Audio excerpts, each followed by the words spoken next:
Good afternoon, everyone. This is another holster review, and today I am going to be going over the Crossbreed SuperTuck in the waistband holster. This is a SuperTuck Deluxe, as you can see, so we're just going to jump right in. And this is for my Glock 19 Generation 4, and you can see that there's no magazine here, and nothing in the chamber, but of course we'll do a tactile visual check. Nothing in the chamber, nothing in the magazine well, no ammunition around. Okay, what's it made of? It is made out of either cowhide or horsehide. This portion here, this is a leather, just a leather backing. And the horsehide is all just, you can only get that natural color. You can see they put my name on the back of it, Lima. How nice of them. I thought that was really neat. That's pretty cool. They have Lima on the back. Anyway, so horsehide, you can only get that in the one color, and that's natural. And the reason for that is because it's naturally moisture resistant. It's a little bit more resistant to dyes. It's why it only comes in the natural color, and it's not always available. But the benefits of the, because it can be hard to kind of find horse, but the benefits is that horse is naturally moisture resistant, so it's good for your really hot and humid climates, your really moisture-rich environments, and also people who sweat a lot, just because it tolerates dampness better.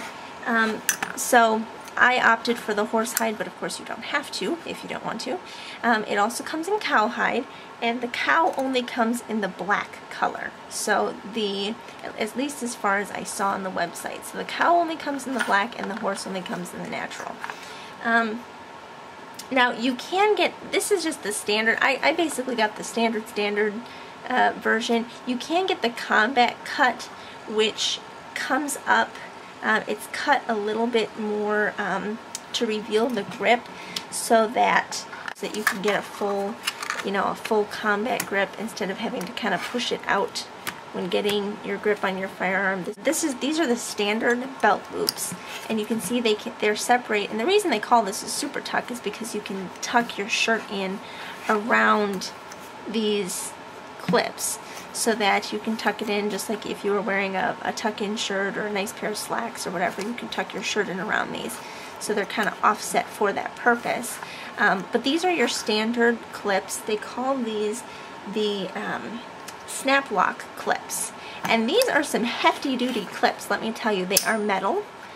Instead of being like your Kydex or your plastic clips, these are a metal clip. But you can also get the J hooks, which they just kind of come down and they hook like a J underneath of your belt.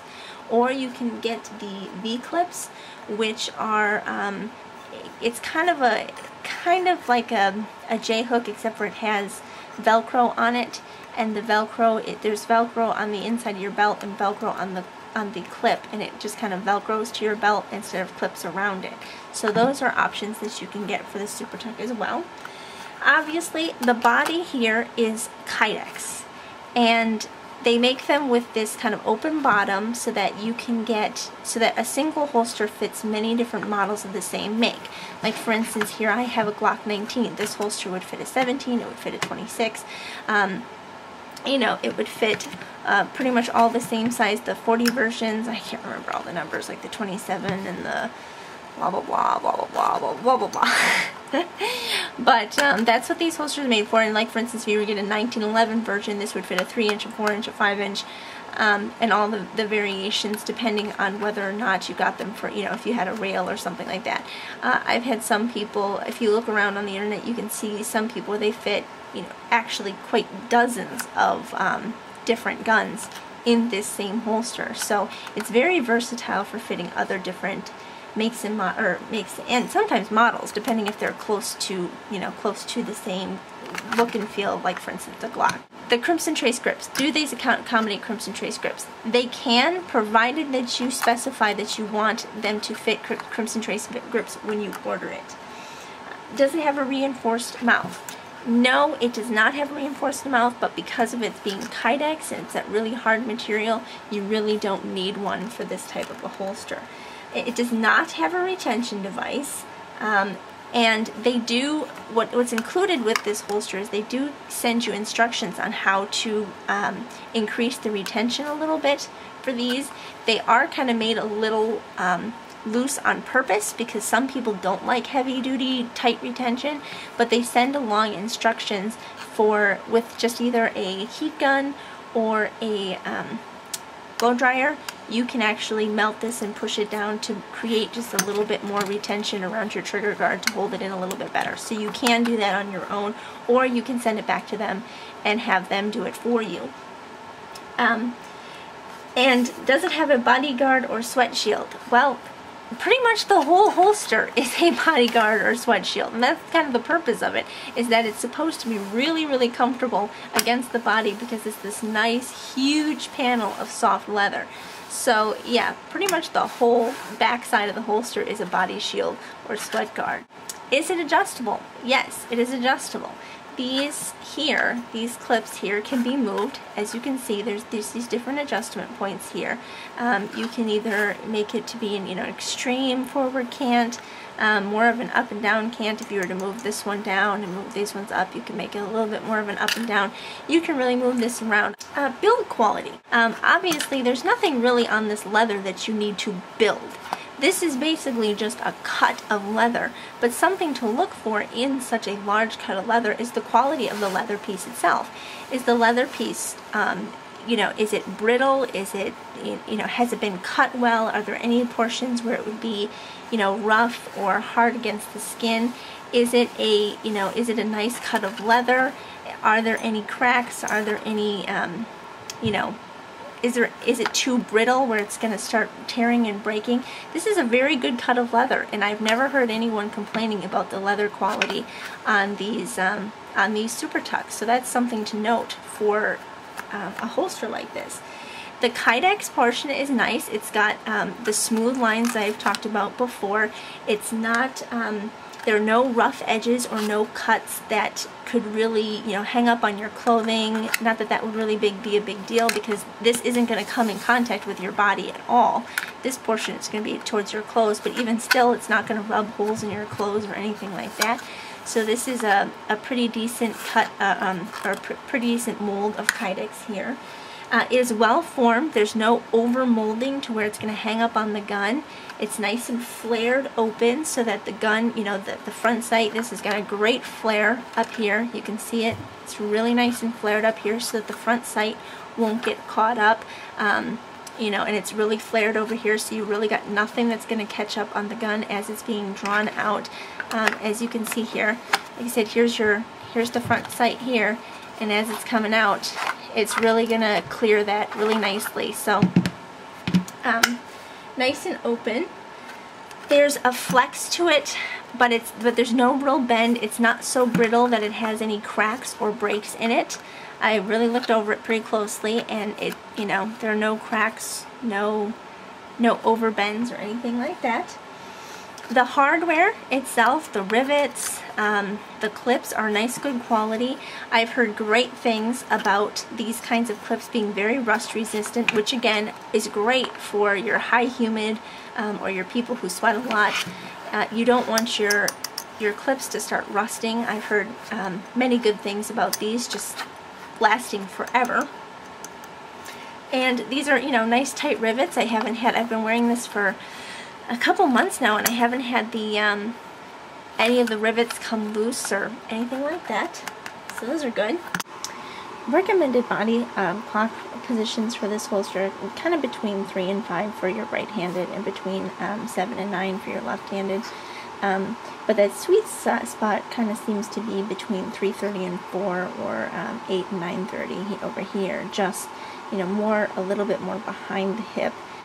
Dimensions. This holster, like I said, all of the dimensions usually will depend on what kind of gun you have, but this backing of the holster is about 8.5 inches wide, from this point to this point, and a little over 8 inches tall, just barely, well actually I think it's right on the line there, yeah, so just about 8 inches tall. So it's 8.5 by 8 inches of a big, pretty good size cut of leather there. And as far as thickness is concerned, like I said, this is going to vary upon your model of gun, but this is, I'd say, let's see, I have right here, it says an inch and a quarter, so it'd probably be, you know, just over an inch and a quarter here as far as thickness is concerned. But again, that would vary on your model of gun and how thick your model of gun is. But it's nice that this is so thin here in the back, and really, it will really flex around your body here. So this is nice and thin, and this is the only part that's really going to stick out and be between your waistband and your body. Now we're going to talk about natural retention versus stability and, you know, other types of retention like active retention. Obviously this doesn't have active retention because it doesn't have a retention device on it. And I was talking to Mark at Crossbreed, the kind of founder of the holsters, and the one thing he says, these holsters were not made to do that, you know, upside down test, you know, upside down shake test. When you turn them upside down, these holsters are going to give up their guns because they're not made for that. These are made, the retention is made to increase when being worn on the body. Obviously, you've got your pants here, you've got a belt on, you've got your body here, you've got a lot of pressure that's going to keep the gun in the holster. That being said, for being such an open holster, this does have pretty good natural retention. It's not as good as some of your completely formed holsters, but that's not really, you know, that's to be expected for something like this, especially with an IWB. IWB holsters usually don't have the high level of retention that OWB holsters have, and obviously not the retention that you would have from a retention device holster, but at least when dealing with, you know, sideways, even, you know, the other way, if you were laying on your stomach, these guns are, you know, they're not going to fall out of the holster even if they're just a little bit loosely placed around the body. Like I said, maybe you couldn't hold them upside down and shake them, but they're certainly not going to completely give up the holster, or I'm sorry, give up the gun, just from being put in different angles in different situations, because this portion here is so molded to fit the gun, and you have the pressure of your body and a belt. So, and that's one thing I look for is as I wear it, as I wear a holster like this from day to day, I'm going to be doing things like, you know, laying on the couch, watching movies, you know, running around after my kid. Some people saw my in the waistband holster video where I was changing the crib sheet and I was practically upside down in the crib, you know, changing sheets and stuff. For someone like me who is very active, you certainly want a holster that is not going to spill its gun out just because you decided to turn upside down. And I have confidence that this would not do that, even though it's not particularly designed to do your upside down, you know, shake test or something that you would see from some of the holster reviews. Okay, previously what we had done was kind of a gun grab scenario, and as I had stated before, it wasn't so much trying to show that the gun won't come out of the holster, because with open top holsters that don't have retention devices, obviously eventually the gun will come out of the holster. It was more of a demonstration of keeping the gun or the holster in one place, and that the holster doesn't fail and move around too much. For people who have active lives or who you know, just carry for long periods of time, so you want the holster to stay in one spot so that every time you go to reach for your gun, it's in the same spot. It's not moving around very much. You don't want to start it out with your gun over here and end up with your gun back here, or you know, just moving around. So the ability of a holster to stay in one spot, no matter how much activity or how much you know, jostling around it is done,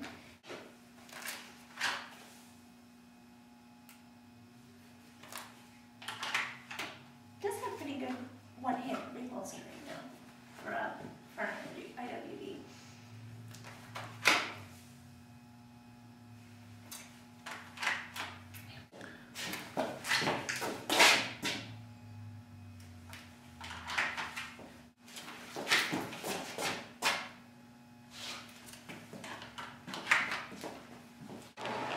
Okay, now I'm going to talk a little bit about concealment and comfort. This is actually an extremely, extremely comfortable IWB for just walking around, you know, doing your daily stuff. For myself, personally, I found it not to be very comfortable with traveling in my car, and I'm not sure if it's because of the bucket seats and the way that they press up, but when I sit down, it just kind of digs right up here into my ribs. So I'm going to play around with the cant a little bit more. But for just walking around, and I mean, that's just me. I mean, I've heard so many people say that this is one of the most comfortable holsters, or yeah, comfortable holsters they've ever used while driving in a car. So it certainly could just be me and my absolutely little tiny size. As far as concealability, this is a little bit of a looser shirt. I've seen a lot of people carry a lot tighter shirts with this kind of holster. But just kind of like a bending over, you can see just the grip right over there. We're kind of bending from side to side, you know, bending over that way, reaching for something. Of course, this is a short shirt, so reaching up, you can see it. But so this might not be the most ideal shirt for that. But because this is a tuckable, and how you do that is you just kind of tuck around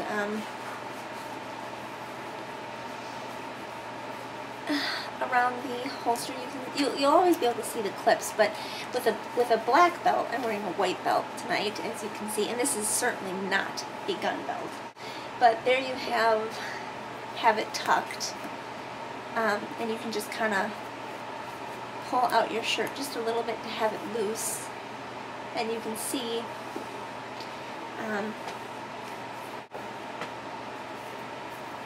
really not as bad as you would think for having an IWB.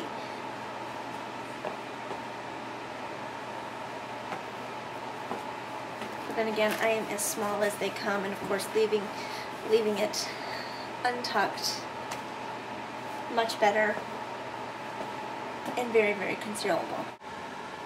Alright, now I want to go over some of just my own little, final thoughts and opinions on the holster. You can take these for what it's worth, because it's just my opinions from carrying different holsters, different guns, and different methods. So, take it for what it's worth. Personally, I should have gotten the combat cut. Having practiced drawing out of it a couple times, having carried it for a while, I don't know, because I haven't had the combat cut, but I really don't think that the comfort would be compromised so much that I would not like the holster if I had the combat cut. But I know that I would like to be able to get a much surer and better grip on the gun when drawing than what the original SuperTuck offers in this kind of configuration.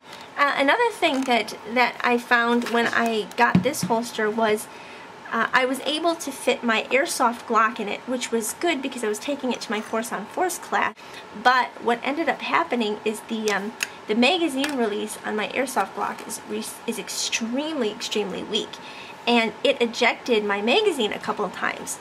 So I went online and I started searching to see if other people had that same issue with the SuperTuck with their regular firearms. Obviously that was with an airsoft gun, and so I wanted to see if people had that issue, and I found a couple of instances where you can see here. Let me see if I can get a kind of an angle in. There is my magazine release, and there is the holster material, and you can see on the actual holster here where it has really chewed up, where my magazine release has really chewed up the leather because it's just digging in there. I have, this being a Glock 19 Generation 4 has a really, really tough spring on it. But if it were, and I do not have the extended magazine release in it, but I think if I had the extended magazine release, we might see problems with it prematurely ejecting my magazine. And like I said, I've seen a couple people who have had that problem with it, and what they've done is they've just cut out a small section of the holster right here to fit their magazine release, so that it doesn't accidentally ejected, or they've just, if they've gotten the combat cut, they've just cut it a little bit more deeply to make sure that it doesn't eject the magazine. I have not had that problem. Other than my airsoft gun, it has not ejected the magazine of my Glock 19. So I don't see the need to do that quite yet, but it's something that some people might have to consider down the road. Something else that I considered for myself personally is because I am so darn skinny, is that if you look on the holster, and you might be able to see it right up here and right up here, you can see where the leather has been kind of stressed from being pulled so tight, because where it sits on my body, it's practically like this because I'm so skinny, and it really pulls up here, and you can see where it's starting to kind of stress the leather here and stress the leather here. And I'm not sure, and like I said, I haven't played around with it yet because I wanted to, before I, when I did the review, I wanted it to be as stock as possible so that people could see exactly what it looks like without me modifying it all. But I might heat this up right here and bend it just a little bit so that I'm getting a little bit more of an angle here so it wraps around my body better because I am so skinny. And one of the great things about a holster like this is that I can do that without having to worry about absolutely destroying the holster. Will it affect the retention? I don't know, because I haven't tried it. So I might do that, I might not. I might just leave it exactly how it is. I do love the concealability, and I really do like the loops on this. The loops are really strong. They don't slide around. I've been very happy with how they hang onto my belt. The comfort is very comfortable while walking around and doing normally day-to-day things. It's not comfortable for me while driving, but that's just how I feel about it right now. Would I recommend this to other people? Certainly. I would certainly recommend that for people because of its versatility, because of the way that you can fit multiple different makes and models of the different guns into one, because of its comfort, and how it really holds the weight of a gun with having these far apart loops, which I've talked about many times before. Really helps support the weight of a gun, especially a heavier gun. I would definitely recommend this for people. Okay, and then to get to Crossbreed, to purchase one, you just go to crossbreedholsters.com. As you can see there, they have a very nice website that's very easy to navigate, which I'm a kind of a stickler for websites because I like them to be easily navigational, and I love having the big contact us. If I can find that nice big contact us, I know that at least I can make a phone call, or send an email, which they have right over here. A phone number, a nice big phone number. They have an email address that you can go to. They have this nice little form here where you can just fill out information and send it to them. And they do get back to you in a very timely fashion. I sent a couple emails to them, just talking, making sure that I got my information right and asking them some suggestions and things like that. And they've always gotten back to me within at least 24 to 48 hours. So I'm very pleased with their ability to get back to you with questions and those kinds of things. And right here, just going right to their holsters and IWB holsters. They also sell belts and all that stuff. Right here is the SuperTuck, because it's one of the most popular holsters. And right here just is your standard order information, right, left-handed. Cowhide or horsehide. You have to add $15 for the horsehide, and their list of guns that the SuperTuck is made for is just phenomenal. All your standard 1911s with or without a rail, except for your Tauruses, which have the different kind of rail. And again, like I said, you really have to be specific on whether or not you need Crimson Trace grips, which are right in here. With Crimson Trace laser guard, with Crimson Trace laser guard, with Crimson Trace laser guard. So look through the list if you're looking for your specific gun, and if it has laser, the laser grips, you should be able to find it here with its laser grips. All your models of Glock, CZ, Browning, Bersa, Beretta, 1911s, HK, Carr, Ruger, Smith & Wesson, SIG, Springfields, you know, your XDs, your XDMs, your 1911s, Tauruses. Here's your Taurus with a rail here, so you don't want to pick your 1911. If your Taurus has a rail, you don't want to pick the standard 1911 because the Taurus rail is different. You know, your Taurus 92s, your Taurus 27s, your Taurus PT 1911 or PT 111, Walther. So you've got a, you know, very extensive list of guns that it's made for here. Their warranty and return policy. This is one thing that's absolutely great about Crossbreed. Is right up here, warranty guarantee. They state right on the website, once you receive your holster, you have 2 weeks to try it out. If it doesn't work for you, simply give us a ring and we will buy it back. Even after your 2-week try-it-free period is over, the holster still carries a lifetime warranty and we will repair or replace it as long as you own it if it fails you in any way under normal use. So that's a pretty great you know, a great thing to have for holsters. A lot of people don't do that, so I'm very impressed with them for offering that. Price, right here, you can see the price. I don't know if you can see it that well, as I'm kind of zoomed out a little bit. Price is $69.75, and you have to add the $15 for the horse hide, and they charge $8.95 shipping and handling, so it's going to be a total of $93.70 if you get the horse, and $78.70 if you get the cow back. So that's just whether, you know, whichever you decide that you want. They do offer NRA, law enforcement, and military discounts, and you can find all of that information here on their frequently asked questions. And all of that information about their discounts and everything is right here on their frequently asked questions page. I love checking out Holster Maker's frequently asked question page because it usually answers a lot of questions that I have.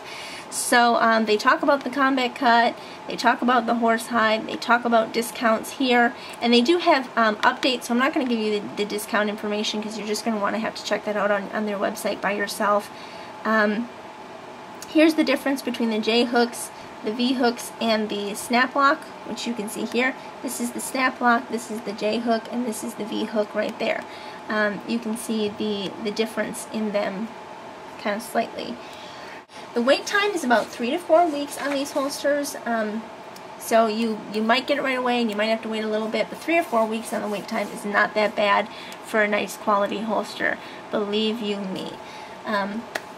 So there you go. That is the review on the Crossbreed SuperTuck holster, and if you have any questions or comments, let me know.